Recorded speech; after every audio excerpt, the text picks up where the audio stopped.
आज इस वीडियो में हम आयत का क्षेत्रफल ज्ञात करना सीखेंगे। एक आयत की लंबाई तथा चौड़ाई में अंतर 6 मीटर है। यदि इसका परिमाप 64 मीटर है तो इसका क्षेत्रफल ज्ञात कीजिए। ये आयत का डायग्राम होता है ABCD। हम जानते हैं आयत की आमने सामने की भुजा बराबर होती है।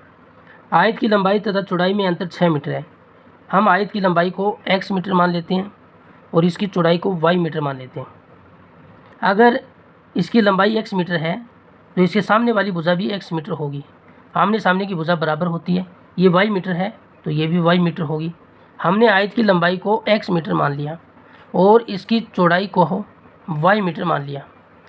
लंबाई और चौड़ाई का अंतर 6 मीटर दिया है तो हम इसका अंतर कर देते हैं x माइनस वाई। इसका मान हमें 6 मीटर दिया है तो यहाँ से हम x का मान निकालें। ये माइनस का y उधर जाएगा तो प्लस का y होगा, 6 प्लस y। इसको हम समीकरण 1 नाम दे देते हैं। फिर हमें दिया है यदि इसका परिमाप 64 मीटर है।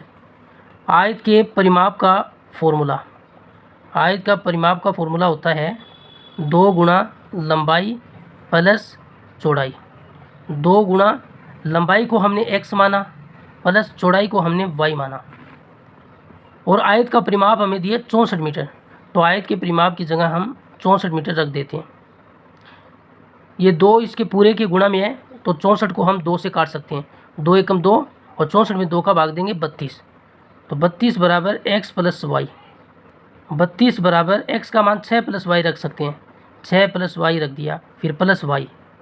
6 प्लस वाई में वाई जोड़ेंगे 2y। ये प्लस का 6 उधर आएगा तो माइनस का 6 होगा और यहाँ पर रहेगा 2y। 32 में 6 घटाएंगे 26 बराबर 2y। यहाँ से हम 2y का मान 26 आया तो y का मान निकालें तो ये 2 इसके भाग में जाएगा, 26/2 बराबर 13। y का मान 13 आ गया। y हमने किसको माना था? चौड़ाई को। तो चौड़ाई का मान आ गया 13 मीटर। और यहाँ से हम x का मान निकाल सकते हैं। x का मान, y का मान यहाँ पर रखेंगे 13। 13 में 6 जोड़ेंगे 19 तो x का मान आएगा 19 मीटर। तो लंबाई का मान हमारे पास 19 है और चौड़ाई का मान हमारे पास 13 है। हमें ज्ञात करना था आयत का क्षेत्रफल। आयत के क्षेत्रफल का फॉर्मूला होता है लंबाई गुणा चौड़ाई। लंबाई का मान हमारे पास 19 है और चौड़ाई का मान 13 है। क्षेत्रफल है तो वर्ग मीटर होगा, मीटर का स्क्वायर होगा। 19 को 13 से गुणा करेंगे तो ये आएगा 247 वर्ग मीटर।